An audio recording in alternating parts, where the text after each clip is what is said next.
Welcome back to the Ed Show. The battleground story tonight, the greed machine pretty much is out of control, don't you think? The conservative media is on a crusade to protect the Bush tax cuts for the top 2%. Their motive is obvious. It's money in their pockets. My friend Alan Grayson got after it on the House floor last night. He called all of them out and showed the American people the bottom line. It was another Grayson classic. The man with the cigar, Rush Limbaugh, doesn't he look happy? According to Newsweek, he makes $58.7 million a year, and extending the Bush tax cuts for the rich will mean that he'll have another $2.7 million. Mega dittos, Rush, and mega money. Here's Glenn Beck. According to Newsweek, Glenn Beck makes $33 million a year as a pundit.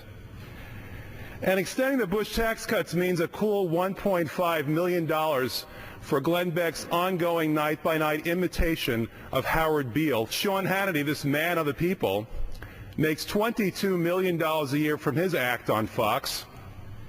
And that means that the Bush tax cuts mean an extra $1 million. $1 million for Sean Hannity. Maybe he can go now and afford some anger management. Sarah Palin has made $14 million this year from cashing in on her fame. In fact, she has done a better job of turning fame into cash than anyone in American history. $14 million. So she wants the Bush tax cuts extended so that she can make an extra cool $638,000. And Congressman Alan Grayson joins us tonight. Congressman, good to have you with us. Why did you do that? It was very entertaining, but what was the mission there? Because when you listen to these people talk about tax cuts for the rich and how it's going to benefit the economy and create jobs, you have to realize it's a lie. It's just not true. They have a hidden agenda, they have a hidden motivation, and that's tax cuts for themselves. It's, I think, well known that anybody at this level of broadcasting certainly isn't going to starve. But do you really think that if the microphone was in the hands of the people that we'd be hearing something different? Do you think the money really is where it's all at with those broadcasters?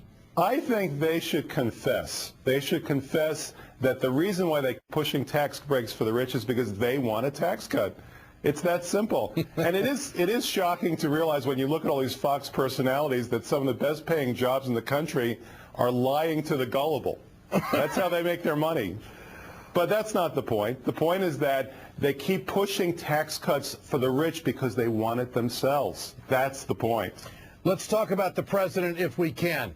What do you think he should do at this juncture? There's going to be some votes in the Senate tomorrow. There's a piece of paper with 42 Republican senators' names on it saying that they are going to stand together. There's no way they're going to get 60 votes.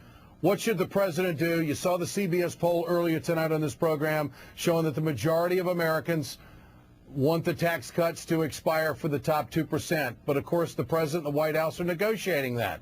What do you make of it? He should hold firm. He was elected promising that there would be no more tax cuts for the rich, that the tax cuts would go to the middle class and to the people who really needed it. That's what he ran on. That's what he was elected on. He got 10 million more votes than the other fellow who wanted to extend the tax cuts for the rich. And in addition to that, he's promised as president that that would be his position. So he should hang tough. He should say, I have a pen. I can either sign the bill or not sign the bill. The pen stays in my pocket if we're going to be wasting more money on tax cuts for the rich when the country is running a $1.7 trillion deficit.